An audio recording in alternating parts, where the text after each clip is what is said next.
Hello everyone, Krisi here, co-founder and chief tea mixologist at Bird and Blend Tea Company. Welcome to November's Tea Tasting Club. We are going to taste my favourites from the box this month like we always do. Thank you for joining us. Again, welcome if you're new. We have 3 boxes in our tea club which our members can switch between. We have our Flavour Explorer, which is great for exploring all sorts of tastes. We've got our Gourmet, which is more traditional teas, and you can learn a lot about tea as well. And then we have our Decaf box, which is always caffeine free. We're going to start with the Flavour Explorer, and we've got some real wintry, almost festive treats in this one for you. Our best-selling gingerbread chai, that's our best-selling tea ever. It's the tea that we use in all of our house chai lattes, and it is delicious. We have got Snowball, huge fan fave, which is a black tea with coconut, chocolate, and vegan marshmallows in there as well. Tastes more like a hot chocolate, to be honest. A proper treat for the winter time.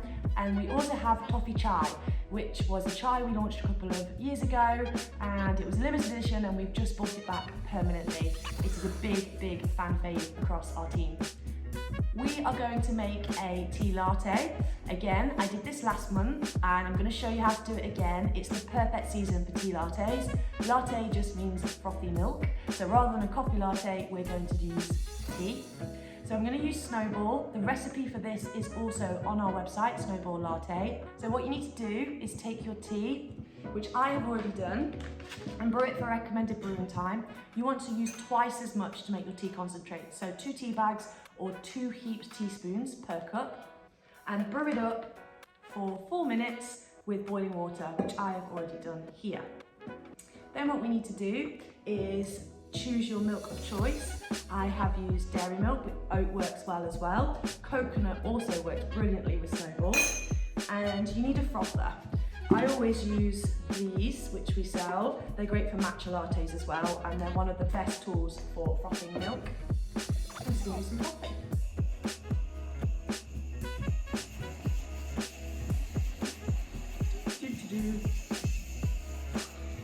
It doesn't take very long at all, 5 seconds.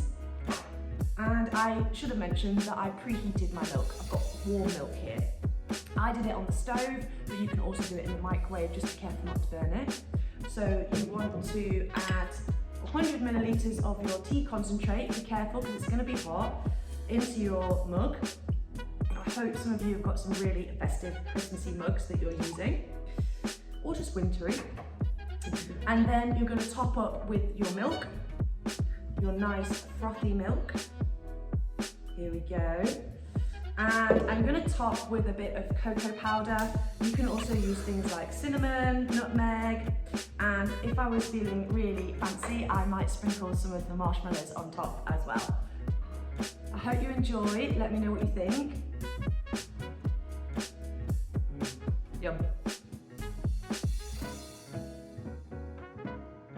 I'm going to keep sipping on my Snowball latte as I show you the rest. So next we're going to move on to our Gourmet box, which has got 3 more traditional teas in it. We have got Great British Cuppa, which is our English breakfast tea, our classic breakfast that has been with us since day one. It's also award winning.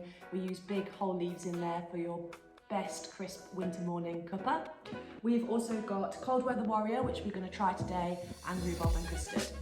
So Cold Weather Warrior was actually in one of the boxes last month as well.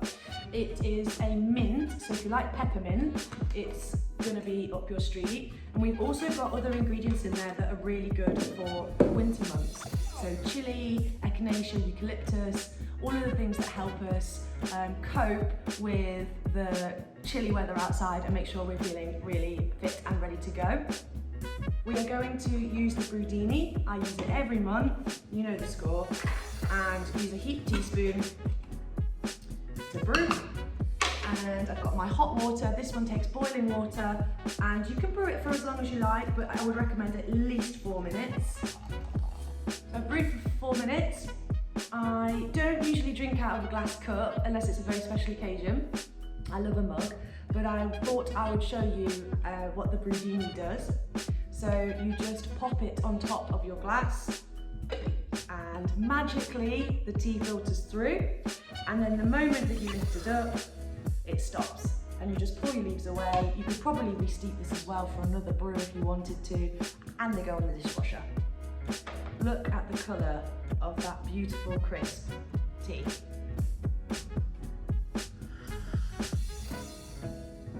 I get a little bit of chili, but mostly mint and fresh eucalyptus. I hope you enjoy. Last but not least, we're going to do something new this month. I like to add in a new tip every now and again. We're going to brew apple strudel, which is from the decaf box. This one also has gingerbread chai and toffee chai in it as well. Apple strudel is like a warming winter apple toddy. And we've got these massive chunks of apple in there. This one actually won the highest Great Taste Award that you can achieve, which was a very cool moment. You can also do this recipe hot, but I'm doing it iced today, just for a twist. So I've got my apple strudel tea concentrate, which I made the same way I make my concentrate for the lattes. So twice as strong, so you just use twice as much tea. And I've let this one cool. You don't have to, but I have because I'm not going to enjoy it hot. And then you just want to take ideally a cocktail shaker, but you can use other implements as well and make do with a jug or something you can stir. I'm going to add 100 millilitres of apple strudel tea concentrate into my cocktail shaker. Again, you can eyeball that a little bit, it doesn't have to be perfectly exact. I'm going to add ice, a cup of ice, and I'm going to add 150 millilitres of apple juice. Now, you can adjust this recipe depending on whether you want more of the tea or more of the juice. You can have a play around with it. If you were doing this hot, you would just heat up your tea and your apple juice. So I'm going to give it a little shake. And all we've got in here is the tea and the apple juice. And then pour it back into my cup and enjoy.